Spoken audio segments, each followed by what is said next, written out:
का साथियों, आप सभी का स्वागत है स्टडी रो विद एजुकेशन में। अगर आप सभी नए हैं तो चैनल को जल्दी से सब्सक्राइब कर लें। मैं लेके उपस्थित हो गया हूँ आप सभी के सामने एक नई करंट अफेयर की वीडियो, जिसमें मैं बताने वाला हूँ 5 ऐसे क्वेश्चन जो आपको सभी परीक्षाओं के लिए महत्वपूर्ण होने वाले हैं। मैं 5 क्वेश्चन के माध्यम से उनका इतने बढ़िया से फैक्ट रखने वाला हूँ जो आपके लिए, आपके एग्जाम, सभी एग्जाम के लिए बहुत ज़्यादा महत्वपूर्ण साबित होने वाले हैं। अगर आप नए हैं तो चैनल को सब्सक्राइब कर लें और जल्दी से वीडियो को शेयर कर दें। तो चलिए दोस्तों, इसी के साथ हम पहला क्वेश्चन स्टार्ट करते हैं। हमारा पहला क्वेश्चन है हाल ही में किस राज्य में पर्यावरण और लचीला कृषि को पुनर्जीवित करने के लिए प्राकृतिक खेती पर अंतर्राष्ट्रीय सम्मेलन शुरू किया है? तो इसका ऑप्शन बोलते हैं। और फर्स्ट ऑप्शन है मणिपुर, सेकंड है मिजोरम, सी है नागालैंड, डी है सिक्किम। अगर आपको इसका आंसर आता है तो वीडियो को पॉज करें और पॉज करके कमेंट में आंसर दें। अगर नहीं आता है तो मैं इसका आंसर बताता हूँ। इसका आंसर है मणिपुर। चलिए साथियों, अभी इसके आगे देखते हैं इसके बारे में।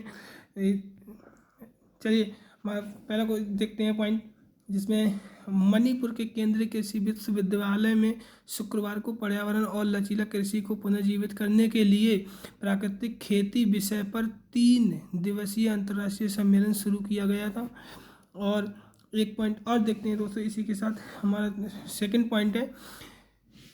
उद्घाटन समारोह में बोलते हुए मणिपुर के राज्यपाल ने कहा कि लोग जैविक खाद्य पदार्थों को पसंद कर रहे हैं जो रासायनिक उर्वरकों और कीटनाशकों से मुक्त है। इसीलिए लोगों की ज़रूरतों को पूरा करने के लिए प्राकृतिक कृषि प्रक्रियाओं को बड़े पैमाने पर अपनाना सबसे अच्छा विकल्प होगा। ऐसी स्थितियों को देखते हुए नीति आयोग ने एक राष्ट्रीय परामर्श आयोजित किया, जिसमें भारतीय प्राकृतिक कृषि प्रणाली पर चर्चा की गई। अभी इसके बारे में एक पॉइंट और देखते हैं। चलिए दोस्तों, थर्ड पॉइंट है हमारा। मणिपुर की राज्यपाल सुश्री अनुसुईया उइके ने सम्मेलन का उद्घाटन किया, जिसमें मणिपुर और अन्य पूर्वोत्तर राज्य के नवोन्मेषी किसानों के प्राकृतिक कृषि उत्पादों का प्रदर्शन भी किया। अभी चौथा पॉइंट देखते हैं। चौथे पॉइंट में है सम्मेलन में तकनीकी सत्रों में Bangladesh, Nepal, Singapore, Thailand, Germany, England और अमेरिका के प्रतिनिधि थे। इन सबके इस सम्मेलन में भाग लिए।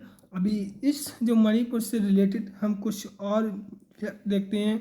जैसे मणिपुर की जो राजधानी है वो इम्फाल है, और इसके जो आधिकारिक पशु यानी ऑफिशियल एनिमल्स शंघाई है। इसके यहाँ के मणिपुर के जो चीफ मिनिस्टर हैं, मुख्यमंत्री, वो हैं एन बिरेन सिंह। और इसका जो खेल है वो पोलो, ऑफिशियल आधिकारिक खेल वो है पोलो। अभी हम एक नए अगले क्वेश्चन की तरफ चलते हैं साथियों। अगर आपको वीडियो अच्छी लगी तो शेयर करना और लाइक करना बिल्कुल ना भूलें। वीडियो को लाइक करें, कमेंट करें और बताएं कि आपको ये वीडियो कैसी लगी। और जल्दी से अपने साथियों को शेयर कर दें और बताएं कि आपको ये क्वेश्चन कैसे लग रहे हैं। अगर मेरा प्रयास आपको अच्छा लग रहा है तो मैं ऐसे ही एक 5 क्वेश्चन के साथ में बहुत सारे फैक्ट देता रहूँगा। अगर आपको अच्छी लगती तो आप कमेंट में ज़रूर बताइएगा। चलिए हमारा दूसरा क्वेश्चन है साथियों। दूसरा क्वेश्चन है U21 समूह में श्रीलंका के तलाई मन्नार से तमिलनाडु के धनुषकोडी तक पाक जल डमरू मध्य में तैरने वाला सबसे तेज भारतीय तैराक कौन बन गया? जल्दी से बताइए साथियों। अगर आपको इसका आंसर आता है तो वीडियो को पॉज करें और कमेंट में इसका आंसर बताएं। जल्दी से बताइए। मैं तब तक इसके ऑप्शन बोलते हैं। फर्स्ट ऑप्शन है ऑप्शन नंबर ए है संपन्ना रमेश सेलार। और बी है वीर धवल विक्रम खाड़े। और सी है साजन प्रकाश। डी है माना पटेल। जल्दी से आप इसका आंसर बताइए। नहीं पता है तो मैं बताता हूँ। इसका आंसर है समन्ना रमेश सेलार। क्या ना इसका आंसर है समन्ना रमेश सेलार। ये जो ये थे जो भारतीय ये जो मतलब श्रीलंका की जो तलाई मन्नार मन्नार से जो तमिलनाडु की धनुषकोडी तक पाक जो जलडमरू है वहाँ पे इन्होंने तैरा था। इन ये सबसे तेज तैराक माने गए भारतीय। अभी हम देखते हैं इसके बारे में आगे। तभी पद इन्होंने दोस्तों बहुत मतलब 3 घंटे 5 घंटे 30 मिनट में पार किया था। तो अभी हम अब देखो पता कहते हैं हमारा फर्स्ट पॉइंट है। हमारा फर्स्ट पॉइंट है हमारा पुणे स्थित तैराक संपन्ना रमेश सैलाब 5 घंटे 30 मिनट में श्रीलंका के तलाई मन्नार से तमिलनाडु के धनुषकोडी तक पाक जलडमरू मध्य में तैरने वाले जो अंडर 21 समूह में सबसे तेज भारतीय बन गए तैरने वाले बन गए। पिछला रिकॉर्ड है जो पहले तैरा था, पिछला रिकॉर्ड है 8 घंटे 26 मिनट की तैर होती है, 8 घंटे 26 मिनट। और जो संपन्ना रमेश सेला हैं इन्होंने कितने मिनट में 5 घंटे 30 मिनट में। याद रखना दोस्तों, आपसे क्वेश्चन में एग्जाम में पूछा जा सकता है। और दूसरा पॉइंट देखते हैं गुरुवार को तलाई मन्नार से उनकी तैराकी सुबह 6 बजे शुरू हुई और वह 29 किलोमीटर की दूरी पूरी करते हुए 11:26 पे धनुषकोडियान पहुँचे। वह बैचलर ऑफ फिजिकल एजुकेशन के छात्र हैं और श्री जितेंद्र खसनीस के मार्गदर्शन में प्रशिक्षण लेते हैं। इस उपलब्धि के साथ श्री सेलार जल्द ही अंग्रेजी और कैटालिना चैनलों में एकल तैरने की योजना बना रहे हैं। अंततः इन 7 महासागरों में तैराकी पूरी करने के लिए लोकप्रिय रूप से महासागर 7 चैनल के रूप में जाना जाता है। अभी कुछ और भी महत्वपूर्ण पॉइंट हैं जिनके बारे में हम देखते हैं। इसके बारे में कुछ महत्वपूर्ण पॉइंट जो फैक्ट हैं रमेश के बारे में देखते हैं। तो इसके बारे में देखते हैं दोस्तों, कुछ जो पहले तैराते सबसे पहले उनके बारे में। दोस्तों जो शमशेर खान वह ओलंपिक में पहले भारतीय तैराक हैं जिन्होंने 1956 के ग्रीष्मकालीन ओलंपिक में उपलब्धि हासिल की थी। किसने की थी? शमशेर खान ने। अब दूसरा पॉइंट देखते हैं, ये आरती शाह जो 1959 में शाह इंग्लिश चैनल तैरकर पार करने वाली पहली एशियाई महिला बनी। जो आरती शाह हैं इनने 1959 में इंग्लिश चैनल को पार किया था। ये पहली ऐसी महिला थी, एशियाई महिला बनी थी जिन्होंने इंग्लिश चैनल तैर के पार किया था। और अभी दूसरा पॉइंट देखते हैं, भक्ति शर्मा वह अंटार्कटिक जल में खुली तैराकी में रिकॉर्ड बनाने वाली अब तक की सबसे कम उम्र की महिला हैं। साथ ही उन्हें यह उपलब्धि हासिल करने वाली एशियाई महिला बनी हैं। शर्मा मतलब भक्ति शर्मा, इनका जो नाम है ना शर्मा मतलब इनका नाम है भक्ति शर्मा ने 1 डिग्री सेल्सियस के तापमान पर ठंडे पानी में 41 मिनट 14 सेकंड 3.3 किलोमीटर की दूरी तय की। कितने हैं जो 2.3 किलोमीटर की दूरी है ये दोस्तों कितने मिनट में की थी? 41 मिनट 14 सेकंड में। अभी एक पॉइंट और देखते हैं इनके बारे में, साजन प्रकाश के बारे में हम देखते हैं। तो साजन प्रकाश को भारत के माइकल फेल्प्स के नाम से जाना जाता है। 26 वर्षीय ने 2017 में ताशकंद में एशियाई आयु वर्ग में 1 स्वर्ण और 2 रजत और 3 कांस्य भी जीते थे। किसने जीते थे? 1 स्वर्ण 2 रजत 3 कांस्य किसने जीते थे? साजन प्रकाश ने। याद रखना दोस्तों, अब ये एग्जाम में जरूर पूछा जा सकता है। ऑल कंपटीशन एग्जाम के मैं ऐसी क्वेश्चन लाता रहूँगा। अगर आपको ये वीडियो अच्छी लगी तो लाइक ज़रूर कर लें साथियों। आप लोग लाइक नहीं करते हैं, जल्दी से लाइक करें जब प्लीज़, और वीडियो को शेयर करें अपने सभी साथियों के साथ। अभी चलते हैं हम तीसरे क्वेश्चन की तरफ। हमारा तीसरा क्वेश्चन है साथियों, मुख्यमंत्री अशोक गहलोत ने राजस्थान में कितने नए जिले और मंडलों के गठन की घोषणा की है? जल्दी से बताइए साथियों, अगर आपको इसका आंसर आता है तो, नहीं आता है तो मैं बताऊंगा, अगर आता है तो आप कमेंट में इसका आंसर दें, मैं आपको दिल दूंगा। अगर आपने कमेंट में आंसर बताया तो मैं आपको 101% दिल दूंगा। और चैनल को सब्सक्राइब जरूर कर लेना। चलिए, इसके ऑप्शन है ए 19 जिले 3 मंडल, 19 जिले 4 मंडल, 18 जिले 3 मंडल, 18 जिले 4 मंडल। जल्दी से बताइए। चलो इसका आंसर मैं देता हूँ। 19 जिले 3 मंडल बनाने की इन्हें गठन करने की घोषणा की थी। अभी हम देखते हैं जो राजस्थान में है उसके कुछ महत्वपूर्ण बिंदु जानते हैं, देखते हैं इन टोटल कितने राज्य हैं अब तक, और जनसंख्या के बारे में हम कुछ और भी देखते हैं राजस्थान के बारे में। चलिए, हमारा पहला पॉइंट है, राजस्थान के मुख्यमंत्री अशोक गहलोत ने शुक्रवार को अपनी सरकार द्वारा राज्य में 19 नए जिले और 3 कितने दोस्तों 3 नए मंडल बनाने के फैसले की घोषणा की, जिसमें उनके लिए बुनियादी ढांचे के विकास के लिए 2 करोड़ रुपए निर्धारित किए गए हैं। अभी हम दूसरा पॉइंट देखते हैं। 2008 के बाद पहली बार है कि नए जिले बनाए जा रहे हैं। कितने 2008 के बाद में पहली बार ऐसा है जो नए जिले बनाए जा रहे हैं राजस्थान के अंदर, जिससे राज्य में जिलों की संख्या 50 हो गई है। अभी चलते हैं हम आगे चलते हैं।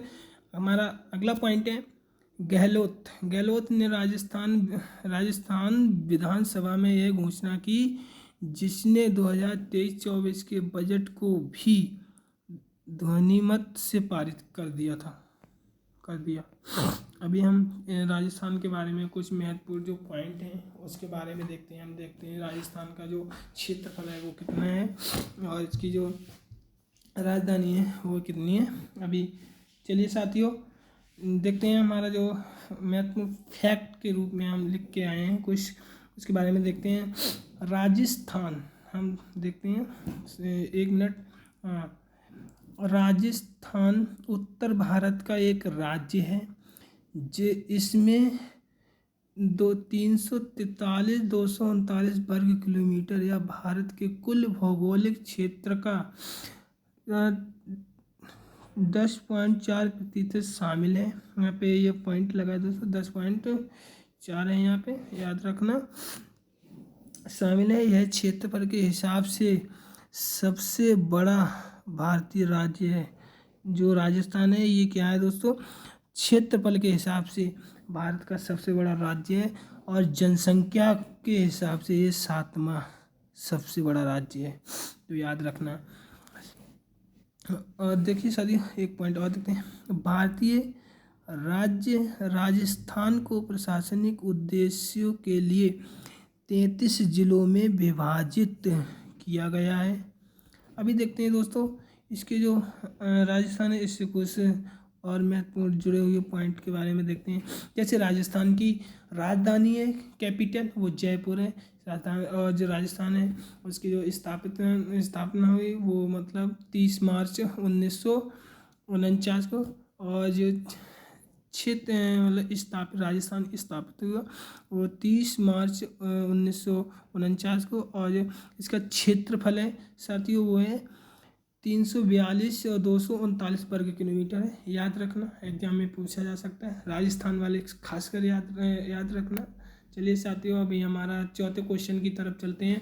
अगर आपको इसका आंसर आता है तो जल्दी से आप हमें कमेंट में बता सकते हैं, क्योंकि आंसर बताएंगे आप कमेंट में तो मैं उसके साथ आपको बहुत अच्छा एक बड़ा सा दिल दूंगा। आप कमेंट में बताइए। हाल ही में भारत पेट्रोलियम के अध्यक्ष एवं प्रबंधन हाल ही में एक मिनट, सॉरी दोस्तों, कंफ्यूज हो गया, मैं फिर से देखता हूँ। ये क्वेश्चन, चौथा क्वेश्चन है, हाल ही में भारत के पेट्रोलियम के अध्यक्ष एवं प्रबंध निर्देशक का पदभार किसने संभाला है? जल्दी इसका आंसर दीजिए, अगर आपको आता है तो ठीक है, आप कमेंट दीजिए, मैं आपको बड़ा सा दिल दूंगा। जल्दी से बताइए, मैं बताता हूँ। इसका आंसर है ए, जी कृष्ण कुमार। जो इसका क्वेश्चन हम फिर से पढ़ते हैं, हाल ही में भारत पेट्रोलियम के अध्यक्ष एवं प्रबंध निदेशक का पदभार किसने संभाला साथियों? जी कृष्ण कुमार ने। किसने? जी कृष्ण कुमार ने। अभी हम इनके बारे में कुछ और देखते हैं साथियों, आगे चलते हैं। देखिए हमारा सबसे पहले पॉइंट है, कंपनी ने शुक्रवार को कहा है, जी कृष्ण कुमार ने कंपनी ने शुक्रवार को कहा, जी कृष्ण कुमार ने शुक्रवार को Bharat petroleum corporation limited BPCL, इसकी फुल फॉर्म है साथियों, Bharat petroleum corporation limited BPL के नए अध्यक्ष और प्रबंध निदेशक के रूप में पदभार संभाल लिया है या संभाला है। किसने? जी कृष्ण कुमार ने पदभार संभाला। बीपीएल का मतलब भारत पेट्रोलियम कॉरपोरेशन लिमिटेड ने। अभी हम दूसरा पॉइंट देखते हैं, कृष्ण कुमार ने National Institute of Technology sorry दोस्तों एक मिनट, तिरुचिरापल्ली से एक इलेक्ट्रॉनिक्स इंजीनियर और Jamnalal Bajaj Institute of Management Studies Mumbai से वित्त प्रबंधन में स्नातकोत्तर अपनी पदोन्नति से पहले कंपनी में कार्यकारी निदेशक थी। साथियों मैं इसको एक बार फिर से पढ़ता हूँ, इसमें जो शब्द हैं वो बड़ा हार्ड है, जो मैं बोल नहीं पा रहा हूँ साथियों, लेकिन आप एक बार खुद से रीड करेंगे तो आपको समझ में आ जाएगा। मेरी क्या बताऊँ दोस्त, मेरी जीभ नहीं घूमती है, मैं बोलना कुछ चाह रहा हूँ, बोल कुछ रहा हूँ, एक बार फिर से मैं पढ़ दे रहा हूँ। देखिए साथियों, Krishna Kumar National Institute of Technology Tiruchirappalli से एक इलेक्ट्रिकल और इलेक्ट्रॉनिक्स इंजीनियर और Jamnalal Bajaj Institute of Management Street Mumbai से वित्त प्रबंधन में स्नातकोत्तर अपनी पदोन्नति से पहले कंपनी में कार्यकारी निदेशक थी। चलिए साथियों, अभी आप एक बार पढ़ेंगे तो आपको समझ में आ जाएगा। आगे चलते हैं, इसके बारे में कुछ और जानते हैं। देखिए साथियों, हमारा एक और पॉइंट है, ये कह रहा है Bharat petroleum corporation limited BPCL Bharat सरकार के पेट्रोलियम और प्राकृतिक गैस मंत्रालय के स्वामित्व में एक भारतीय केंद्रीय सार्वजनिक क्षेत्र का उपक्रम है। यह बिना कोचिंग और मुंबई में 3 रिफाइनरियों का संचालन करती है। यह दुनिया के सबसे बड़े सार्वजनिक क्षेत्र के उपक्रमों की 2020 फॉर्च्यून सूची में जो 2020 में फॉर्च्यून सूची में कितने थे, रैंक 309, और फोर्ब्स 2021 में ग्लोबल 2000 सूची में 792 पर स्थान पर था। जो बीपीसीएल और BPCL Bharat petroleum corporation limited के बारे में हम कुछ और फैक्ट जानते हैं। देखिए साथियों, जो उद्योग है, ये इंडस्ट्री, ये क्या है, ऊर्जा और तेल गैस का बात करती है। इसकी जो स्थापना है वो 1976 में हुई। इसका जो मुख्यालय है वो मुंबई महाराष्ट्र भारत में है। और मुंबई महाराष्ट्र भारत का मतलब साथियों ये है, भारत मतलब भारत में महाराष्ट्र, महाराष्ट्र में मुंबई, ऐसे मैंने वो तीनों लिख दिए तो कंफ्यूज मत होना साथियों। इसका मुंबई में मुख्यालय है। और मुंबई क्या है साथियों, मुंबई तो महाराष्ट्र है, आपको पता ही है। और प्रमुख लोग यहाँ देखिए, यहाँ के जो इसमें बी जो भारत कॉरपोरेशन पेट्रोलियम है ना, इसके पेट्रोलियम कॉरपोरेशन लिमिटेड BPCL, इसमें जो लोग हैं उनके बारे में देखिए, श्री कृष्ण कुमार अध्यक्ष और MD हैं ये। और इसके बारे में कुछ और ये उत्पाद के बारे में देखो साथियों, ये देखो पेट्रोलियम, प्राकृतिक गैस, LNG, स्नेहक पेट्रोकेमिकल्स ये उत्पादित करता है। और साथियों एक कोई और चलते हैं आगे, देखते हैं हम आगे। हम हमारा अब ये लास्ट क्वेश्चन है। अगर आपको वीडियो अच्छी लगी हो सच में तो आप कमेंट करके बताना, और चैनल को सब्सक्राइब करना, अपने साथियों के साथ शेयर करना। चलिए हमारा 5वां क्वेश्चन है, उड़ीसा के, अभी हम देखते हैं, उड़ीसा के किस जिले को टाइम पत्रिका में विश्व के 50 सबसे महानतम स्थलों में से शामिल किया गया है? तो जल्दी से आप इसका आंसर दीजिए। अगर नहीं आता तो मैं आपको आंसर बताऊंगा, अगर आता है तो आप कमेंट कीजिए, कमेंट में बताइए, मैं आपको बड़ा सा दिल देने वाला हूँ। तो मैं ऑप्शन बोलता हूँ, इसके ऑप्शन है मयूरभंज, ए है मयूरभंज, बी है मलकानगिरी और बालासोर, नॉन ऑफ दीज मतलब कोई नहीं। तो आपको अगर इसका आंसर आता है तो बताइए, नहीं आता है तो मैं बताता हूँ, इसका आंसर है मयूरभंज। अभी चलिए साथियों इसके मयूरभंज के बारे में हम कुछ और देखते हैं, इसका के बारे में। देखिए साथियों हमारा जो, एक मिनट, चलिए, उड़ीसा के मयूरभंज जिले के 2023 के विश्व के महानतम स्थानों की सूची में 50 असाधारण स्थलों के 20 टाइम पत्रिका द्वारा सूचीबद्ध किया गया है। मयूरभंज और लद्दाख को क्रमशः उनके दुर्लभ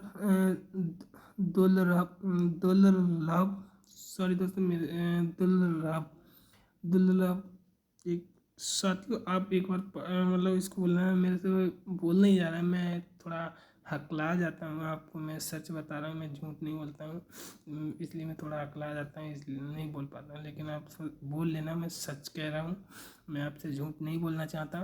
तो मैं फिर भी कोशिश करता हूँ एक बार फिर से बोलने की। देखिए मयूरभंज और लद्दाख को क्रमशः उनके दुर्लभ भागों और प्राचीन मंदिरों, रोमांच और व्यंजनों के लिए चुना गया था। मान्यता उन अद्वितीय अनुभवों की ओर इशारा है जो इन गंतव्य को प्रदान करते हैं और प्रामाणिक और स्थायी अनुभवों की तलाश करने वाले यात्रियों को पूरा करने के उनके प्रयासों के लिए हैं। अभी देखते हैं साथियों हमारा कुछ और इसके बारे में, जो उड़ीसा है उसके बारे में कुछ महत्वपूर्ण पॉइंट के बारे में जानते हैं साथियों।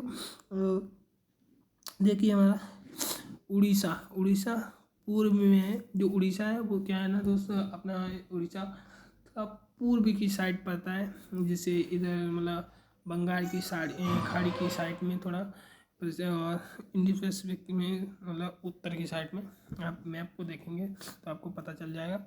अभी हम देखते हैं उड़ीसा बंगाल की खाड़ी पर एक पूर्वी भारतीय राज्य है। अपनी जनजातीय संस्कृतियों और इसके कई प्राचीन हिंदू मंदिरों के लिए जाना जाता है। राजधानी भुवनेश्वर है और यहाँ के जो सैकड़ों मंदिरों का घर है। जो उड़ीसा एक सैकड़ों मंदिरों का घर है। विशेष रूप से जटिल नक्काशीदार मुक्तेश्वर 11वीं शताब्दी का लिंगराज मंदिर परिसर पवित्र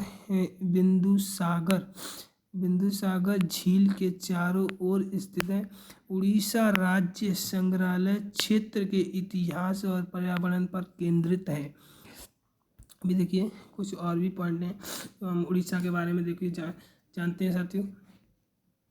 हमारा लास्ट है, देखिए जो उड़ीसा के मुख्यमंत्री हैं वो नवीन पटनायक हैं। इसकी राजधानी है भुवनेश्वर, उड़ीसा की राजधानी है भुवनेश्वर।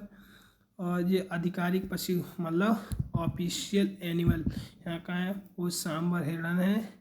और जनसंख्या उड़ीसा की है 4.37 करोड़ 2014 के अनुसार। तो चलिए साथियों, वीडियो होती है हमारी एंड।